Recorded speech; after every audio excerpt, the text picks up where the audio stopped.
mitigate those. We certainly have had great success with DOD and FAA on that, and but would remind you that that's something that we're working on. And with regard to mapping, it's readily available. Now with the ad valorem property tax exemption after 5 years, we've had a couple of instances where projects have cycled off that, and now some of the developers are challenging those valuations. I mean, is that going to be a typical thing now, or what? Well, I think that's those are issues that we just have to work through as far as standardizing how those rollouts take place and how the tax commission looks at that tax versus the county commissioner looking at those ad valorem taxes. So it's probably a question, the assessor, how they look at the county tax. So it's probably a question better answered by the actual developer, the owners of the wind farms. Probably depends on where your assessor drinks coffee. Most of the cases you gave two numbers. What factors went into the multipliers?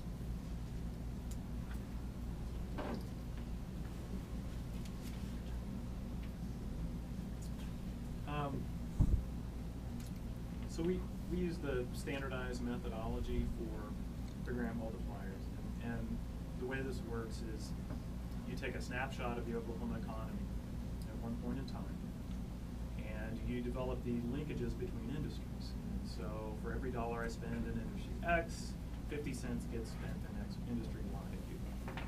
So you take the direct expenditure for industry X, and then that tells you how much on this first pass gets spent in industry Y. And then that expenditure in industry Y also gets spent within the local economy. And then the people who work for industry X and industry Y also make money, and then they turn around and spend money in the local economy. So the multiplier is the combination of the downstream industry expenditures and the household expenditures that result from increased income by salary or wage employees. And I'm sure this has been a study, but what was that multiplier for this analysis? I'll have to, I don't remember right off the top of my head. I'll have to Was look it at higher than 2? I can calculate that for you. Let me look at it. I'll calculate it for you. Fish and Wildlife Service tomorrow maybe gonna tell us whether or not lesser prairie chickens threatened, which I've heard some alarmists say will kill wind in Oklahoma. Here we go. Here we go. So energy and You environment. couldn't wait. Yeah. Energy/environment/get after Joe. Yeah, Tyler was there, he'd be all over this lesson. We do think Fish and Wildlife Service is going to make their announcement tomorrow afternoon. We've been waiting on it for a while. They've talked to Director Ash several times on this. He committed that they were going to have a decision by the end of March. I actually think that's a good thing because we need to know what the rules are and what we're going to meet or whether we're doing an okay job. There's tremendous support right now behind the range-wide plan and what folks have already done. There was an Energy Wire article yesterday. I'm not very good about quoting numbers off the top of my head without written in front of me, but upwards of $21 million in fees for the range-wide plan over the next 3 years. I think it's 2.5 million acres of land. 600,000 acres of that I think is in Oklahoma, and so it was quoted in that Energy Wire article yesterday.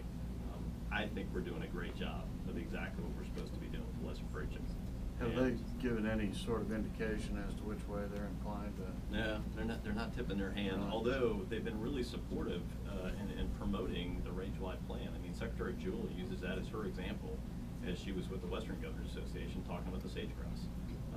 That, shocking that you could get 5 states to get together and figure out how they should take care of themselves, and you could actually coordinate that with a federal agency and come up to an agreement. And so we think it's been a tremendous success, and I think everybody signing into the range-wide plan really shows that success. So we'll see what happens tomorrow afternoon. Should the unthinkable happen, will it kill wind in Oklahoma? I mean, I'm thinking that this group right here would say probably no. No. You're good at that one. One last question, I guess. One last question. While we're all here, I mean, what does the developers behind you think about the possibility of extension of the federal production tax credit for wind? It's going to be batted back and forth. There's different proposals out there. Be sure to say your name too. Frank Costanzo, C-O-S-T-A-N-Z-A, Tradewin Energy. I think it's a mixed bag right now. We certainly have our ear to the ground in Washington, and we tap every source we can think of. It's really unclear. I wouldn't hesitate, honestly, a guess at this point. I think Washington's had a lot of other fish to fry, bigger fish.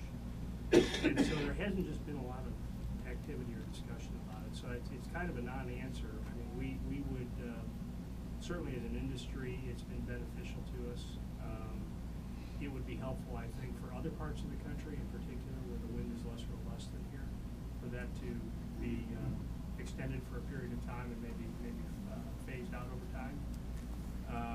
You know, thankfully here, we certainly use that production tax credit, and we pass it right on back to the utilities that we serve and their customers.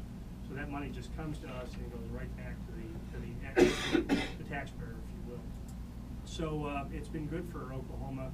I think the business would like to see it extended and phased, is probably what most of us here would say.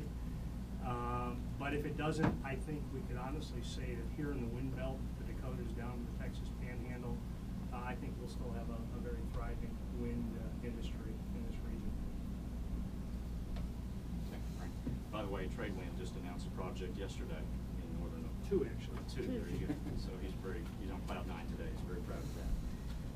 Once again, we thank you for being here today, and this is exciting news for the wind industry. Obviously, as you look through this report, you're going to have additional questions. We certainly want to make ourselves available to answer any of those questions. So feel free to contact me, and appreciate you being here today. Thank you.